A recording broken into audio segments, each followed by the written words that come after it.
بسم الله الرحمن الرحيم يعلمون ظاهرا من الحياة الدنيا وهم عن الآخرة هم غافلون أولم يتفكروا في أنفسهم ما خلق الله السماوات والأرض وما بينهما إلا بالحق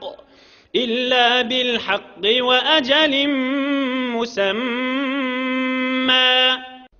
Peygamber canın iyidine düşmeyeni,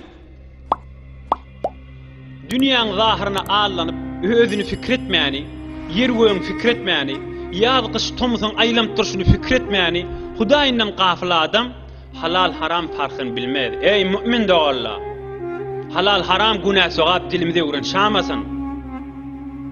Men istahallal meharime yagzibullahu azze ve celle aleyh.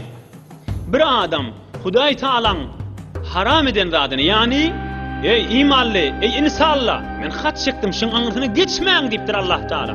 Haram dediğin memnu etiptir. Hat çek koyuptur. Anırı geçmeye icazanız yok deyiptir. Yo neymiş kallı var deyip halal bilen adam men qaharım singer ona deyiptir. Ve Hudayi Ta'ala bir adama qaharı gelse cevabını aydın. Şun dermanı olur mu? Şol adam avurralıktan çıkar mı? Şol adam dargamaklıktan ne yoluyla çıkmalı? Hudayi Ta'alan qaharı singip duran adama. Yaradanın halik bolan, malik bolan Hudayi Ta'alan yerinden başka yere çıkmalı, göğünden başka yere çıkmalı, dünyasından başka yere çıkmalı, ahiretinden başka yere çıkmalı. Bu himme insanla Allah Ta'ala'da ihtiyacı var.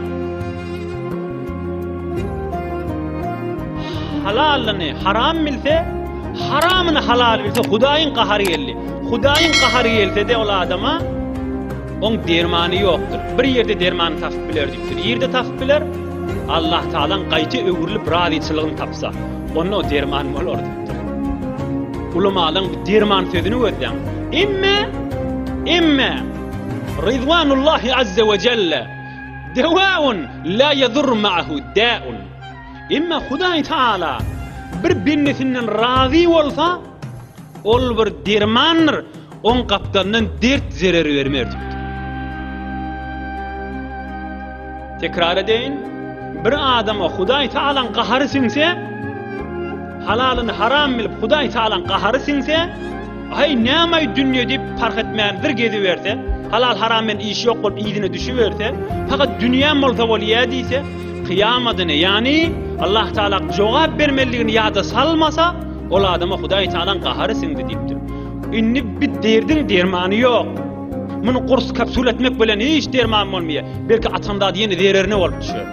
Bir yerde dermanı var, öwürlüp Hudayi Ta'alan razıçılığını tapsın, inni utar. İmme Hudayi Ta'alan razıçılığını tapsan, bir dermandır. Min yanından hiç dert zerer verip vermer. Gedibek arkayın mıdır? Son arkan Allah Ta'ala. Hiç zerer verip vermer. Bir vakta Peygamber canın sahabalarının biri aydiye, ey Müslüman doğullar, ey cavan dostlar, ey imanlı doğullar, işte o hakikat görürünler.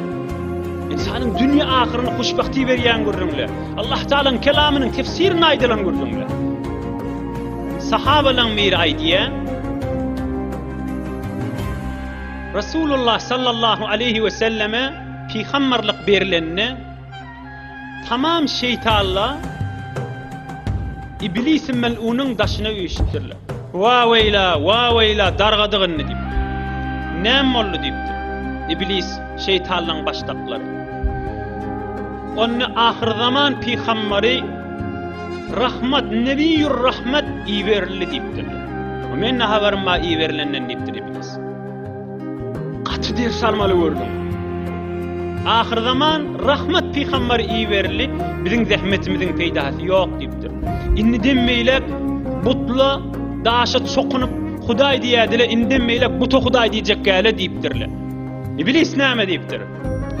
Yaşalar dünyanı qovurarlar mı? Ahireti yattan çıkarıp halal haram farkını bilmeyen giderler mi deyiptir? Onunla şeytanla İblisin de örnekli Havva deyiptir. Dünýäge aqjam bolsa bolar, halal haram bilmäni girişip ahiretyny bir ýatdan çykaryp gafil bolup. İblis näme diýipdir? İblis mel'un. La in kanu yuhibbunaha ma ubali alla ya'budul awsan. O bollu diýipdir. Halal haram farkyny bilmäni dünýä sürmüşdele, bu perest bolmasaly arkaýyn bolun diýipdir. Onu gorkup görmäň diýipdir. Eger şu dünýä ýagşysala, ahiret ýatdan çykarsala, halal haram farkyny bilmesele, onu butperest bolmaly diýip narahat bolup ýörmäň diýipdir. Baryp waswasa der diýipdir. Mal ýygnanlaryny nahak ýerden aldyrars, nahak ýere harj etdirer, hak ýere de berdirmer diýipdir. Ine hemme telekelkleşiň ýerine badyr. Gaýgatmäň diýipdir. Ey mundan aňyrda musulmana wagt gerekmi ey mümin dogal, imanly dogal. Eger halal haram farkyny bilmesele, onna bu tokuday diýmesele diýipdir. Maly nahak ýerden aldyrars, nahak ýerde harj etdirer. Nahak ýerden aldyrar, nahak ýere harj etdirer. Gerek ýerine, diniň izzet tapjak ýerine, fakir doganyna, dini arka bolmaly ýerde harj etdirmer diýipdir. Mundan aňyrda telekelip boljakmy diýipdir. Ya'lamuna zahiran minal hayatid dunya wa hum 'anil akhirati hum ghafilun. Awalam yatafakkaru fi anfusihim ma khalaqa Allahu as-samawati wal arda wa ma baynahuma illa bil haqqi wa ajalin musamma. Biz imanly adam dünýäň zahiryny gözläp Allah'ından gafil bolmaz diýipdir. Kafirdir diýipdir. Hudy Qur'an-ı Kerim şi. Kafirdir dünýäsini gözläp ahiretini ýadyndan çykarsa. Kafirin ýagdaýydyr. Dünýäň zahiryny gözläp Allah'syny ýadyndan çykarsa. Kafirdir özüni fikretmäni, ýerwöň fikretmäni, Allah Taalaň görünüp duran nygmatlaryndan haýyrlanmaly. Yine Allah Taala bendeligiyle ýatdan çykaryp ay bu zatly gurrundur diýmeli. La hawla we la kuvvete illa billahil aliyyil azim. Inna lillahi ve inna ileyhi raciun musibat diýip maňa diýmeli.